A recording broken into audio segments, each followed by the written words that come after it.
আসসালামু আলাইকুম। এসেছি ফিজিক্স বইয়ের দ্বিতীয় অধ্যায়ের গতি অধ্যায়ের কিছু এমসিকিউ এখানে রাখছি আমি। এগুলো সবগুলো মূলত বোর্ড কোশ্চেন। এই বোর্ড কোশ্চেনগুলোর মাধ্যমে মূলত আমরা দ্বিতীয় অধ্যায়ের এমসিকিউ প্যাটার্নগুলোকে জানার চেষ্টা করব। চলুন আমরা বিষয়গুলো দেখি। তো প্রথমে রাখছি বল, ত্বরণ, কাজ, ক্ষমতা, শক্তি এবং ভরবেগের মাত্রা। এবার এই কয়টা থেকে যে কোনো একটা মাত্রা অবশ্যই আসবে। যদি মাত্রা না থাকে অন্তত এককগুলো থাকতে পারে। আচ্ছা, সেক্ষেত্রে বলের মাত্রা আমরা সকলেই জানি। বলের মাত্রা কি? বলের মাত্রা হচ্ছে M L T inverse two, এটা মনে রাখবা। তারপরে হচ্ছে ত্বরণের মাত্রা কি? L T inverse two, L T inverse two, এটা একটা।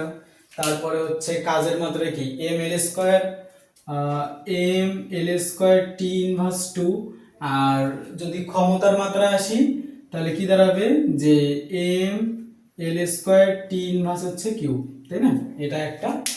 আর শক্তির মাত্রা, কাজ এক প্রকার শক্তি, এজন্য কাজের মাত্রা যা M L square T inverse two, অতএব শক্তির মাত্রাও তাই M L square T inverse two. আরেকটা আছে হচ্ছে ভরবেগের মাত্রা। ভরবেগের মাত্রা আমরা জানি হচ্ছে ভরবেগ। ভরের মাত্রা হচ্ছে বড় হাতের এম, আর বেগের মাত্রা হচ্ছে এল টি ইনভার্স ওয়ান। যাই হোক, তার মানে বলের মাত্রা হচ্ছে M L T inverse two, তারপরে হচ্ছে ত্বরণের মাত্রা এল টি ইনভার্স টু, এবং কাজের মাত্রা M L square T inverse two. কাজের মাত্রাটাই মূলত শক্তির মাত্রা। ক্ষমতার মাত্রা হচ্ছে M L square T inverse three. আর একটা হচ্ছে ভরবেগের মাত্রা হচ্ছে M L T inverse one. যাই হোক, তারপর দ্বিতীয় নম্বরে হচ্ছে একটি বস্তু সরল পথে 10 মিটার অগ্রসর হয়ে একই পথে 4 মিটার ফিরে আসলে দূরত্ব ও সরণের পার্থক্য কত? আমরা এক্ষেত্রে একটা বস্তু যদি 10 মিটার অগ্রসর হয় এবং 4 মিটার ফিরে আসে, তাহলে টোটাল 10 মিটার এবং 4 মিটার, তাহলে টোটাল দূরত্ব হচ্ছে 14 মিটার। এবং এখান থেকে বলছে যে সরণ, সরণ মানে হচ্ছে কোনো বস্তুর আদি অবস্থান এবং শেষ অবস্থানের পার্থক্য। তার মানে ও যদি 10 মিটার যায়, 10 মিটার যাওয়ার পর যদি আবার 4 মিটার ব্যাক করে, সেই ক্ষেত্রে টোটাল দূরত্ব দাঁড়াবে আমাদের 14, এবং সরণ দাঁড়াবে আদি অবস্থান এবং শেষ অবস্থান পার্থক্য। তার মানে 10 থেকে যদি আমি 4 বাদ দিই, সেক্ষেত্রে আমার দাঁড়াবে কত? 6 দাঁড়াবে, তাই না? তাহলে সেক্ষেত্রে আমাদের পার্থক্য দাঁড়াবে হচ্ছে, সরণের পার্থক্য দাঁড়াবে কত? তাহলে 8, এটা, তাই না? আচ্ছা, একইভাবে পরেরটাতে যাই আমরা। পরেরটা কি বলছে? পরেরটা বলছে হচ্ছে এক ব্যক্তি 100 মিটার ব্যাসার্ধের একটা বৃত্তাকার মাঠ 3.5 পাক ঘুরলে তার সরণ কত? 100 মিটার ব্যাসার্ধ, তাহলে এটা তো একটা বৃত্ত চিন্তা করি আমরা। তাহলে এটা কি বলছে? 100 মিটার ব্যাসার্ধ, তাহলে এই যে টোটাল ডিসটেন্সটা হচ্ছে 100 মিটার। আচ্ছা, সরি, 100 মিটার ব্যাসার্ধ, তার মানে এখান থেকে এইটুকু হচ্ছে 100 মিটার। এটা হচ্ছে 100 মিটার হচ্ছে ব্যাসার্ধ।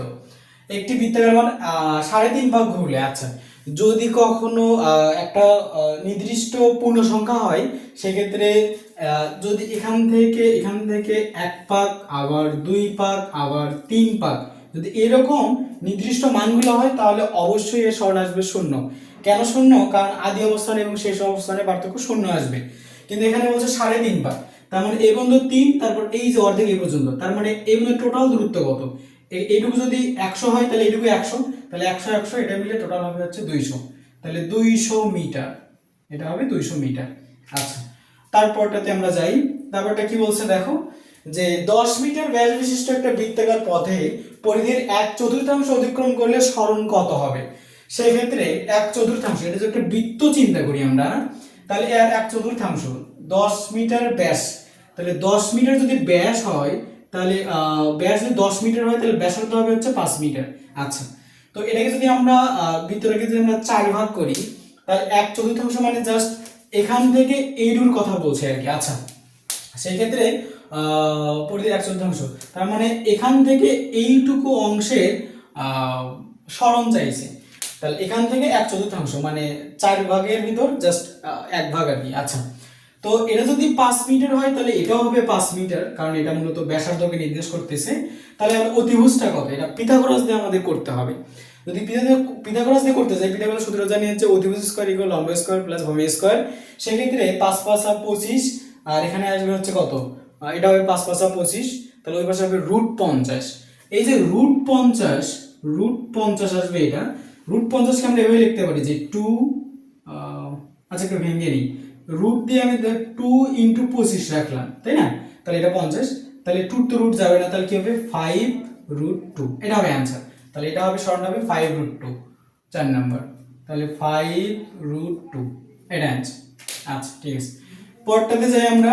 পরেরটা কি বলছে যে 72, 54, 140 কিলোমিটার পার আওয়ার। এরকম ফরম্যাটগুলো তোমরা যখন দেখবা সেক্ষেত্রে তোমাদের যেটা করণীয় হবে সেটা 72 কিলোমিটার পার আওয়ার, তাহলে কিলোমিটারকে বানাইতে হবে মিটার এবং আওয়ারকে বানাইতে হবে হচ্ছে সেকেন্ড। সেক্ষেত্রে কিলোমিটার, 1 কিলোমিটার সমান 1000 মিটার। তাহলে এই যে এই কিলোমিটারকে কিলোমিটার থেকে মিটার কনভার্ট করতে 1000 গুণ করবো এবং 3600 দ্বারা ভাগ করবো, কারণ 1 ঘন্টা সমান 3600 সেকেন্ড। সেক্ষেত্রে 72 এর ক্ষেত্রে কি আসবে, তাহলে কি লিখবো আমরা, 72 গুণন হচ্ছে কত, 1000 ভাগ হচ্ছে 3600, তাই না? এক্ষেত্রে অ্যান্সার আসবে হচ্ছে 20। তাহলে প্রথমটার অ্যান্সার আসবে হচ্ছে 20। তাহলে একটা হচ্ছে 20 আসবে প্রথমটা।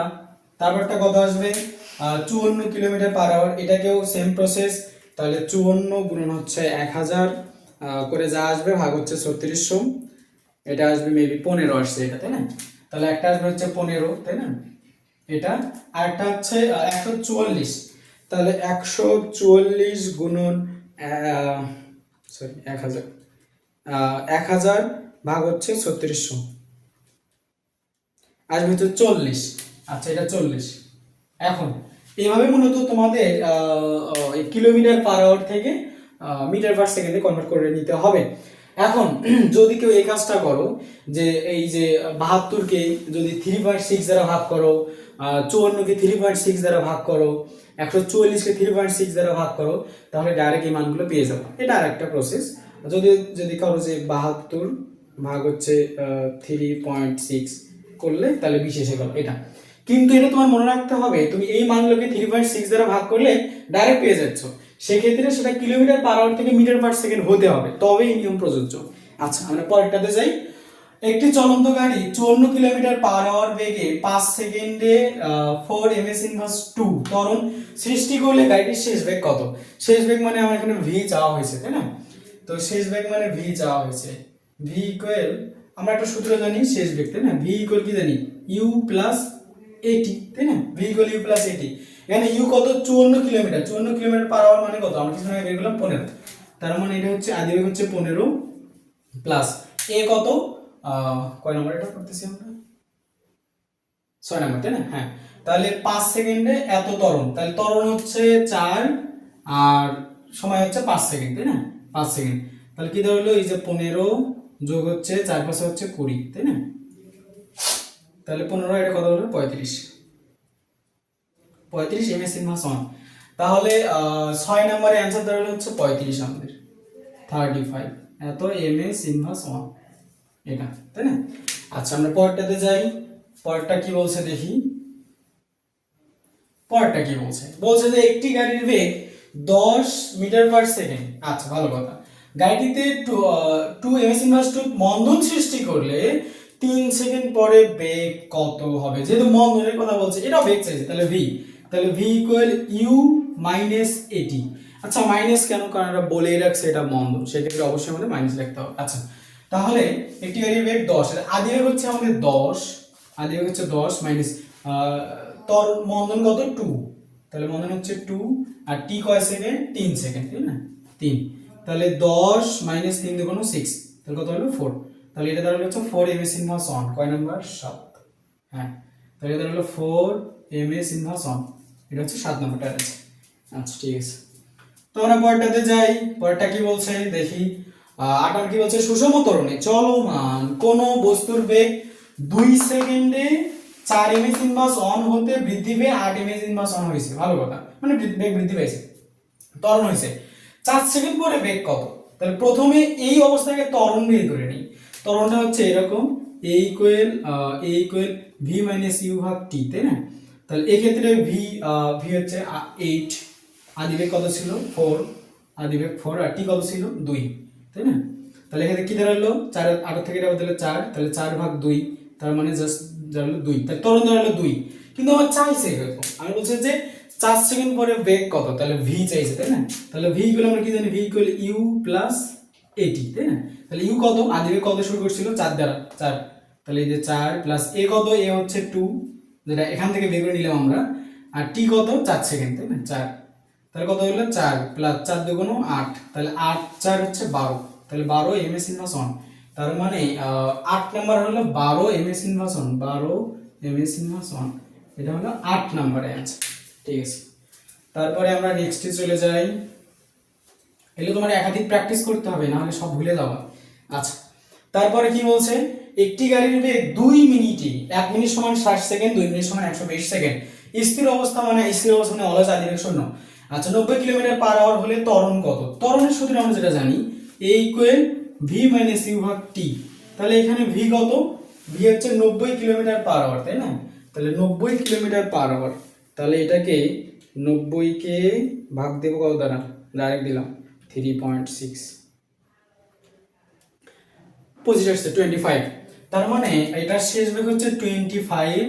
আর আদিবেগ কত? আদিবেগ কত? একটি গাড়ি স্থির অবস্থা, তাহলে আদিবেগ 0। আর টি কত? টি হচ্ছে 2 মিনিট মানে 120 সেকেন্ড, তাই না? 2 মিনিট 160 সেকেন্ড, তাহলে 25 ভাগ হচ্ছে 120 কত আসছে? 0.208। তাহলে এটা আসলো 0. কি চাইছিল হলে ত্বরণ কত? 0.208 এত ms ইনভার্স 2। কেন 2? কারণ এটা ত্বরণ চাওয়া হয়েছিল, ত্বরণে হচ্ছে ms metre per second square. যাই হোক, তারপরে পরটা কি বলছে? পরটা বলছে 72 কিলোমিটার পার আওয়ার বেগে খাড়া উপরের দিকে নিক্ষিপ্ত বস্তু কত উচ্চতায় উঠবে? আমাদের এটা অলওয়েজ মনে রাখতে হবে, সর্বাধিক উচ্চতার একটা সূত্র আছে। সর্বাধিক উচ্চতার সূত্র হচ্ছে h ইকুয়াল u স্কয়ার ভাগ হচ্ছে 2g। আচ্ছা, তো h ইকুয়াল u স্কয়ার ভাগ হচ্ছে 2g, এটা হচ্ছে সর্বাধিক উচ্চতা নির্ণয়ের সূত্র। খুব বেশি ইম্পর্টেন্ট আর কি বিষয়টা, এভাবে মনে রাখবা। আচ্ছা, তাহলে 72কে যদি আমরা কিলোমিটার পার আওয়ার থেকে মিটার পার সেকেন্ডে কনভার্ট করি, তাহলে 20 হয়। তাহলে 20 এর উপর হচ্ছে স্কয়ার, আর নিচে হচ্ছে 2 গুণন 0.9.8, তাই না? কত আসে দেখি। তাহলে 20 এর উপর স্কয়ার, 20 এর উপর স্কয়ার দিলে হয় 400, তাই না? আর নিচে হচ্ছে এটা হচ্ছে 19.6, এই দুটো গুণ হলে 19.6, তাহলে ভাগ 19.6, 20.40। এটা আসবে হচ্ছে 10 নম্বর, 20.40 এত মিটার। ঠিক আছে, এটা। আচ্ছা, তারপর আমরা নেক্সটে চলে যাই।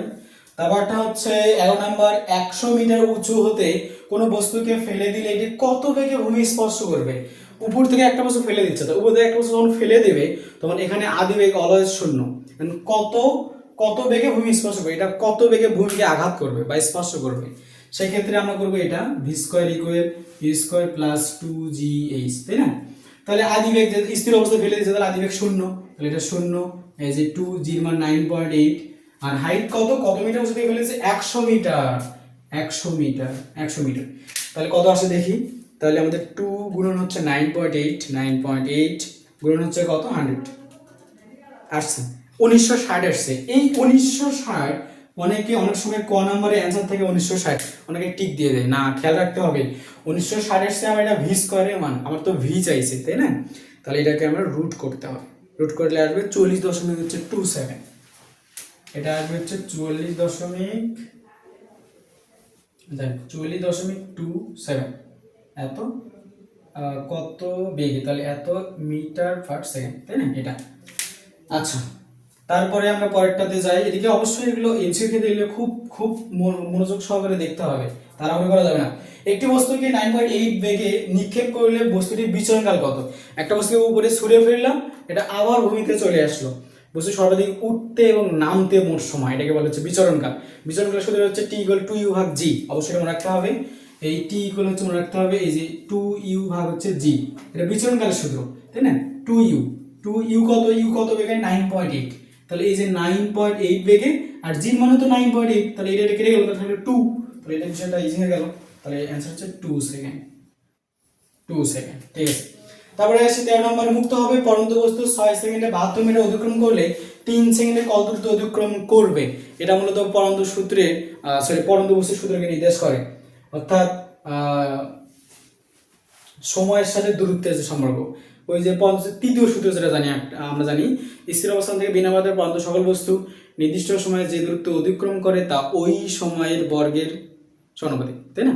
এটা মনে রাখতে হবে। অর্থাৎ এই যে এই বিষয়টা যে h1 ভাগ হচ্ছে h2 equal t1 whole square ভাগ হচ্ছে t2 হোল স্কয়ার, তাই না? এই ফরম্যাট দিয়ে আমাদের 13 নম্বরটা করতে হবে। তাহলে 6 সেকেন্ডে 72 মিটার আর 3 সেকেন্ডে কত দূরত্ব জানি না। তাহলে প্রথম যেটা 6 সেকেন্ডে, তাহলে এটা t1। তাহলে এই যে এখানে h1টা কত? h1টা হচ্ছে 72, h2টা কত দূরত্ব? h2 আমার চাইছে। তাহলে এই যে t1 কত? 6 সেকেন্ড। তো 6 এর উপর যদি স্কয়ার দিই তাহলে 36। আচ্ছা, তারপরে 3 সেকেন্ডে, তাহলে 3 এর উপর স্কয়ার কত? 9, তাই না? আমি একটু শর্টকাটে করার চেষ্টা করি। 36 গুণ 72, আমি এখানেই কাটলাম 2। তাহলে কি দাঁড়ালো এখানে? 2, তাই না? তাহলে এই যে h2 ইকুয়াল আর গুণ করলে তাহলে 9 গুণ 18, মানে এক লাইন স্কিপ করলাম আর কি। তাহলে কি দাঁড়ালো? h2 equal 18 metre. কোথায়? 13 নম্বর 18 মিটার, 18 মিটার। ঠিক আছে, এটা খেয়াল রাখবা, এটা হচ্ছে 18 মিটার।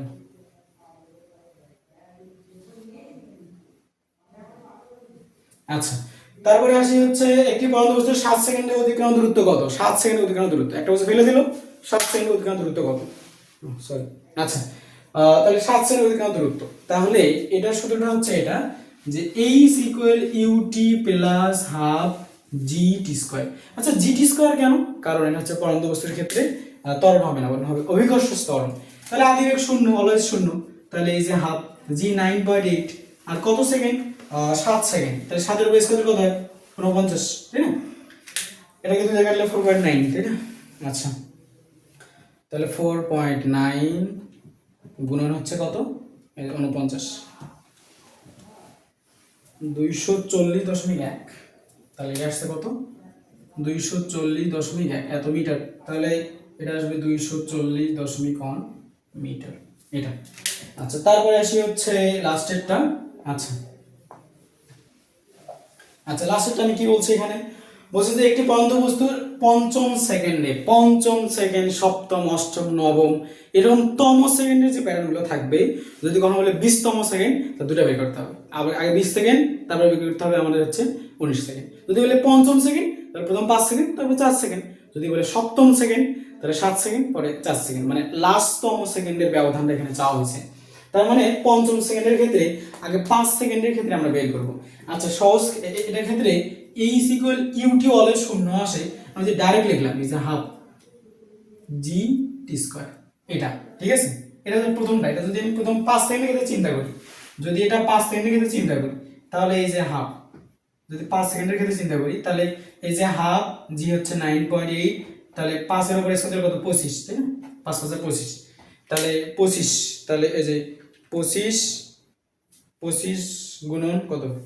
4.9, 122। তাহলে এখানে এটা আসে হচ্ছে 122 দশমিক কত? 5। এটা এটা আসলে আমার হচ্ছে 5 সেকেন্ডেরটা। যদি 4 যদি পঞ্চম সেকেন্ড বলছে, তাহলে 4 সেকেন্ডের ক্ষেত্রে যদি আমরা আসি, তাহলে এই ক্ষেত্রে ডাইরেক্ট লিখি হাফ জি হচ্ছে 9.8 আর টি স্কয়ার 4 4 তাহলে 16, তাই না? তাহলে 16 কত আসে? 16 গুণন হচ্ছে 4.9 আর হচ্ছে 78.4। তাহলে এটা এখন আমাদের ব্যবধানটা বের করতে হবে, বিয়োগ ফলটা। তাহলে এত মাইনাস কত? 122.5, ওটার থেকে ওটা বাদ দিতে হবে। তাহলে আসবে হচ্ছে 44.1, এটা। তাহলে এটার অ্যান্সার আসলে কত? 44.1 মিটার। ঠিক আছে, তো মূলত এভাবে তোমরা চেষ্টা করবা। এইগুলো পরীক্ষার আগ মুহূর্তে অবশ্যই তোমাদের আগে প্র্যাকটিস করতে হবে। আর শুধু দেখে যাবা, দেখে গেলে খুব ইজি মনে হবে। তুমি যতক্ষণ প্র্যাকটিস করবে না, ততক্ষণ তোমার আত্মস্থ হবে না। সেই ক্ষেত্রে তোমার অবশ্যই করণীয় হবে অধ্যায়ভিত্তিক যে ম্যাথগুলো আছে, এগুলো আগে খাতায়, তোমার শুধু খাতায় নিয়ে আগে এগুলো প্র্যাকটিস করতে হবে। যত প্র্যাকটিস করবা, তুমি তুলনামূলক তত আগে থাকবা। তো ইনশাল্লাহ চেষ্টা করো, ভালো কিছু হবে। ধন্যবাদ সবাইকে।